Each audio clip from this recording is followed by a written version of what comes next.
बिस्मिल्लाहिर्रहमानिर्रहीम। अस्सलाम वालेकुम and welcome to my channel. अल्लाह ताला हम सबको आप सब समेत हमेशा अपने अपने घरों में खुश और आबाद रखे, आमीन सुम्मा आमीन। तो जैसे कि नज़र आ रही है इस वीडियो में मैं बना रही हूँ नान, और बिल्कुल बहुत ज़बरदस्त किस्म के ये आपके बन के तैयार होंगे इंशाल्लाह। चैनल पर नए हैं तो प्लीज़ सब्सक्राइब करें, वीडियो पसंद आती है तो लाइक करें, शेयर करें। तो ये आप लोग देख लें इसकी नरमी, ये कितने ज़्यादा अच्छे जो हैं वो बन के तैयार हुए हैं। तो चलिए हम लोग अपनी रेसिपी की तरफ। तो एक प्याला जो है वो मैंने ले लिया है कि जिसके अंदर मैं इसके लिए आटा जो है वो गूंदूंगी, और चक्की का आटा मैं यूज़ नहीं कर रही। आम जो नॉर्मल घर में जो हम लोग इस्तेमाल करते हैं चपाती के लिए, तो वो मैं लूँगी। उसके लिए मैंने 1 टेबल स्पून नमक ले लिया। इसके साथ ही ये 1 टीस्पून से थोड़ा कम मैंने सोडा डाला, और तकरीबन हाफ़ टी स्पून ये मैंने इसके अंदर खमीर यानी कि यीस्ट डाला। तो अभी मौसम इतना ज़्यादा ठंडा जो है वो नहीं हुआ। अगर ठंडा मौसम है तो फिर आप लोग यीस्ट की क्वांटिटी को 1 टीस्पून तक बढ़ा दीजिएगा।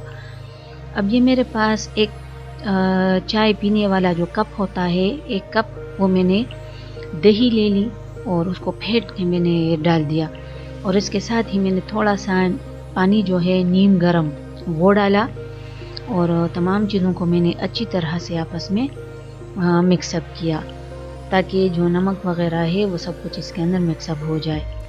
अब मैं इसमें डाल रही हूँ आटा। मैं पहले बता चुकी हूँ कि ये आम नॉर्मल आटा है, चक्की का आटा नहीं है, और इसकी टोटल क्वांटिटी है 1 किलो। मैं 1 किलो जो है वो यहाँ पर गूंद रही हूँ। तो थोड़ा थोड़ा करके मैं आटा जो है वो डालूँगी। थोड़ा सा मैंने रहने दिया, और अभी थोड़ा सा मैं इसके अंदर मज़ीद जो है वो डाल दूँगी। और पानी जितना चाहिए होगा उस नीम गरम पानी से हम लोगों ने इसको गूंद लेना है। पानी जो है वो आपका नीम गरम होना चाहिए, सारे का सारा एक साथ नहीं डालेंगे, थोड़ा थोड़ा करके डालेंगे। और बहुत सख्त नहीं गूंदना, ये आप लोग देख लें, और बहुत नरम भी नहीं गूंदना। ये आप लोगों को अंदाज़ा हो रहा होगा, ये ना बहुत सख्त है ना बहुत ज़्यादा नरम, ये गूंद चुका है। अब मैं इसको किसी दूसरे प्याले में डाल दूँगी ताकि इसमें ख़मीर जो है वो जल्दी से उठे, और इसके बाद मैं इसका बाकी का प्रोसेस आपके साथ शेयर करूँगी। तो इस वाले प्याले के अंदर उसको मैंने डाल दिया, और थोड़ी देर के बाद तकरीबन 1 घंटा मैंने इंतज़ार किया। 1 घंटे में ये राइज़ हो गया जितना मुझे ये चाहिए था। इसको मैंने बहुत ज़्यादा राइज़ नहीं किया क्योंकि इसमें ख़मीर कम है। तो अब इसके मैं पेड़े जो है वो बना रही हूँ। आप लोगों की अपनी मर्ज़ी, जितने बड़े आप लोग बनाना चाहें। तो इस तरह से इसको मैंने अपने हाथ में बेलन का इस्तेमाल नहीं कर रही, पानी से मैं ये रोटियां जो है वो डाल रही हूँ। अब ये पॉइंट टू बी नोटेड, ये मैंने नीचे कोयले जो हैं वो डाल दिए हैं इसकी कढ़ाई में। तो अगर आप लोग वही जो हम लोग बाहर से ख़रीद के लेके आते हैं वही टेक्सचर आपको चाहिए, वही फ्लेवर, वही सौंधापन, तो फिर ये कोयले आप लोग डाल दें। पहले मैंने तवे को चेक किया गर्म है कि नहीं, मैंने थोड़ा सा पानी उसके ऊपर डाला जिससे मुझे अंदाज़ा हुआ कि तवा खूब गर्म है। इसके बाद ये मैंने रोटी जो है वो डाल दी। अगर आप लोग इसको बेलन से बनाते हैं तो फिर आप लोग बेल लें, और निचले वाले साइड पे जहाँ पर आपने इसको लगाना होता है वहाँ पानी डाल दें।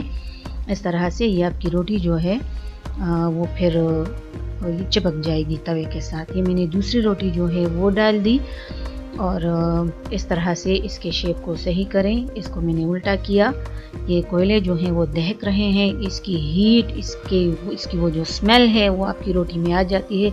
ज़बरदस्त किस्म के ये नान आपके बन के तैयार होंगे। ये आप लोग देख लें। इसको मैंने उल्टा किया, और ये एक और नान जो है वो मेरा पक चुका है। मैं सारे जो हैं वो इसी तरह से तैयार करूँगी। बहुत बेहतरीन जो हैं ये हमारे पास बन के तैयार हो जाते हैं। मैं पहले बता चुकी हूँ कि अगर आप लोगों ने इसको यानी बेलन के साथ इसको आपने फैलाना है तो फिर आप लोग उस साइड पे पानी को अप्लाई करें जिस साइड को आपने चिपकाना है अपने तवे पे। तो इस तरह से ये जो नान है ये आपका चिपक जाएगा। ये ऊपर नीचे देख लें आप लोग किस कदर ये माशाल्लाह बेहतरीन जो है वो बन के तैयार हुआ है। और बिल्कुल आपको ये जो हम लोग बाहर से लेके आते हैं बिल्कुल इसी तरह से आप लोगों को ये जायके में भी महसूस होगा। ये केकी टाइप के मोटे मोटे नान नहीं है जैसे आप लोगों को वहाँ से मिलते हैं बाज़ार से, ये बिल्कुल वैसे मिलेंगे। ये एक और मैंने डाल दिया, मैं सारे इसी तरह से तैयार कर लूँगी। उम्मीद है आप लोगों को ये जो रेसिपी है पसंद आई होगी। वंस अगेन चैनल पे नए हैं तो सब्सक्राइब करें, वीडियो पसंद आती है तो ज़्यादा से ज़्यादा लाइक एंड शेयर करें। वीडियो देखने के लिए बहुत बहुत शुक्रिया।